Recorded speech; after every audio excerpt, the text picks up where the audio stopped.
Amém, amados irmãos, Jesus é o nosso Senhor. Meu nome é Marcel Fernandes, sou da igreja em Cuiabá e fiquei com o encargo de compartilhar alguns pontos do capítulo 4 do livro Fundamentos da Liderança Cristã.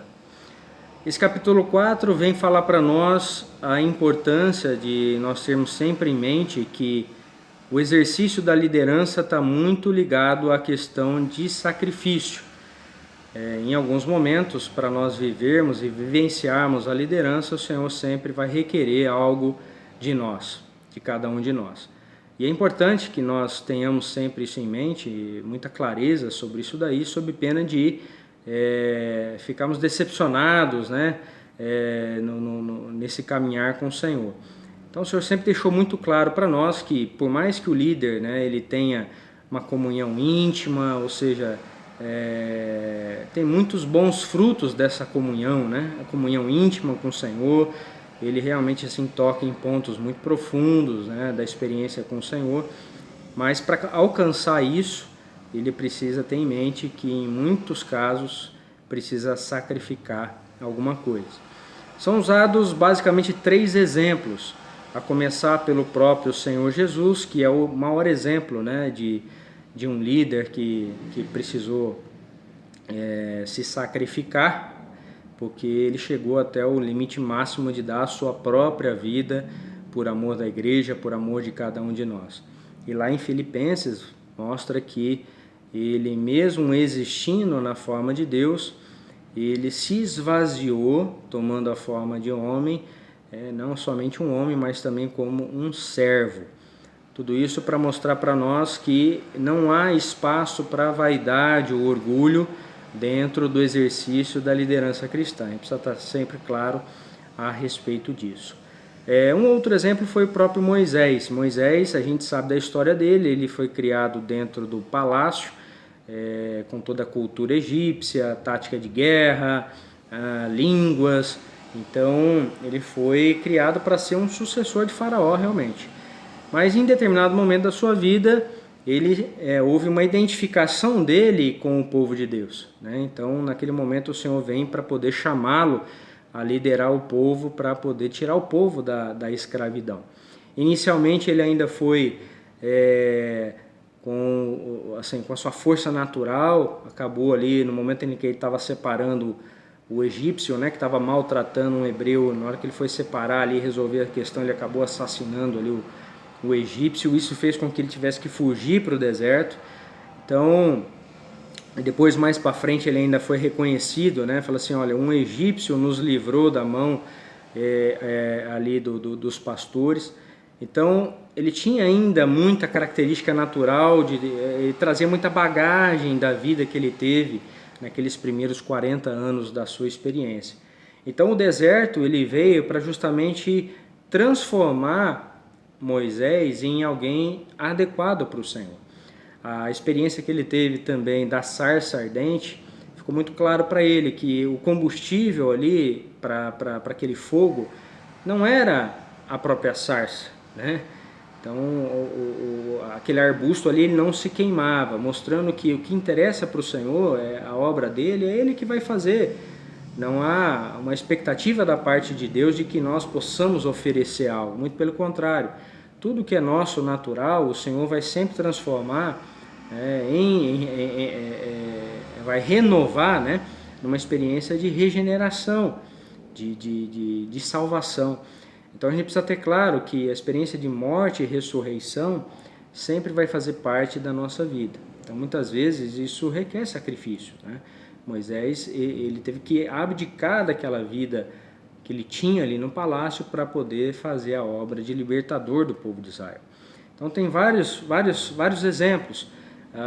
Um outro exemplo, por exemplo, da vida de Moisés foi quando ele estava ali na Terra Santa e o Senhor disse para ele, né, dizendo, olha, tira as sandálias dos seus pés, porque o lugar que você está é santo.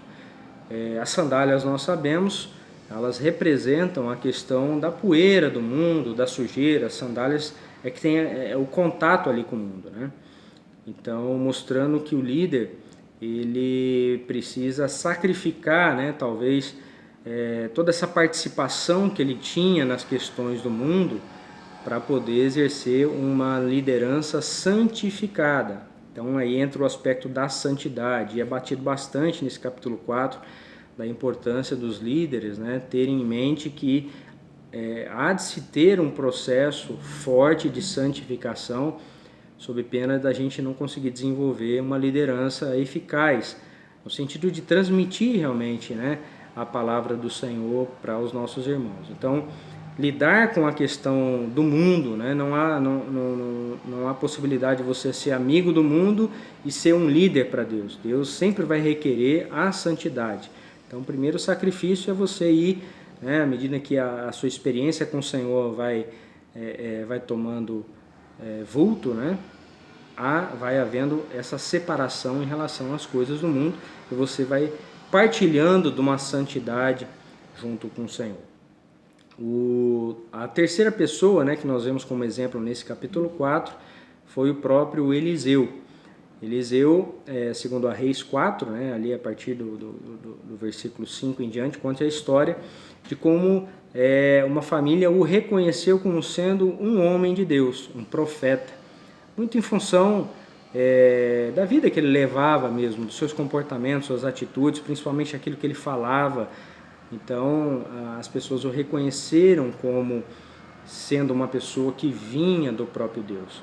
Isso para mostrar para nós, né, irmãos, o quanto é importante não só nós sermos uma boa liderança, uma liderança adequada para o Senhor, mas também tomarmos cuidado com aquilo que nós transparecemos, ou qual tem sido a nossa imagem.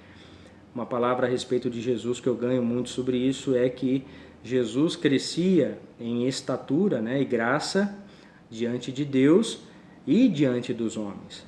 Então, não basta só diante de Deus, diante dos homens também nós precisamos transparecer graça. À medida que o Senhor vai transformando o nosso interior, isso precisa aparecer também nas questões mais exteriores. Sobretudo agora, né, que temos uma vida real e muitos de nós também partilhamos momentos no virtual. Nós temos contas em mídias sociais, então dependendo daquilo que você curte, daquilo que você comenta, daquilo que você se expressa, da foto que você coloca, tudo isso pode ter um efeito positivo ou um efeito negativo dentro do exercício da liderança, e o Senhor está nos chamando a atenção, né, para nós sermos cada vez mais atentos em relação a tudo isso daí.